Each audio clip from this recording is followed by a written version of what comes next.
Assalamualaikum warahmatullahi wabarakatuh. Perkenalkan, nama saya Nadia Triani Putri dengan NIM 2006604, kelas 3B, Prodi Pendidikan Sosiologi, Universitas Pendidikan Indonesia. Indonesia sendiri merupakan negara yang memiliki keragaman yang begitu kompleks.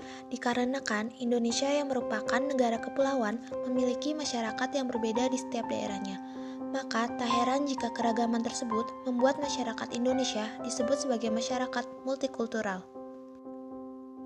Hal itu dapat dilihat dari sekeliling rumah yang dapat disaksikan adanya keragaman dalam masyarakat, entah itu dari etnis, agama, atau budaya. Dan negara Indonesia masih memiliki keragaman yang jauh lebih luas daripada itu. Hal itu merupakan ciri khas yang tidak dimiliki oleh negara lain, di mana ciri tersebut melambangkan sesuatu yang luar biasa. Selain dari ciri khas bahwa Indonesia merupakan negara yang memiliki keragaman etnis, agama, dan budaya, tetapi sejatinya Indonesia belum bisa menyatukan perbedaan yang dimiliki. Contohnya konflik etnis, budaya, agama masih sering kita jumpai di masyarakat, seperti konflik Poso yang dilatar belakangi oleh konflik agama. Itu merupakan salah satu contoh kelebihan dan kekurangan dari masyarakat multikultural di Indonesia. Selain itu masih banyak kekurangan dan kelebihan dari terciptanya masyarakat multikultural di Indonesia. Kelebihan dari masyarakat multikultural di Indonesia yaitu yang pertama ialah menciptakan masyarakat yang kreatif dan inovatif di Indonesia sendiri.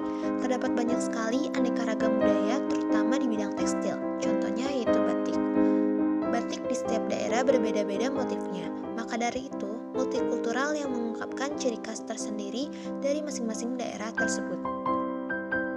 Yang kedua yaitu potensi ekonomi di setiap daerah.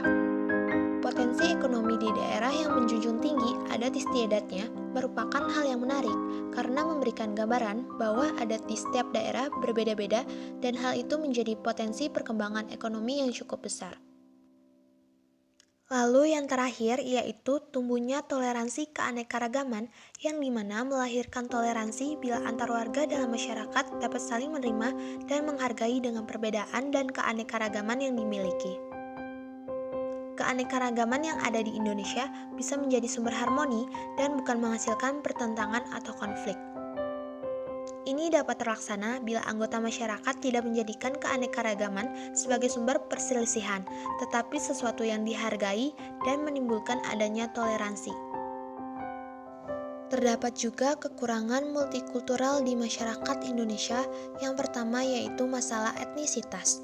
Pada awalnya, identifikasi kelompok etnik pertama kali melalui hubungan darah. Orang yang melakukan tradisi haruslah berhubungan darah. Sedangkan saat anggota kelompok etnik bermigrasi, sering terjadi yang dimana mereka keluar dari akar budaya etniknya karena mengadopsi nilai-nilai baru. Anak-anak anggota kelompok etnik yang merantau juga tidak bisa lagi berbahasa etnik. Tetapi mereka tetap menganggap diri mereka sebagai anggota etnik yang sama dengan orang tuanya, serta tetap diakui oleh kelompok etniknya.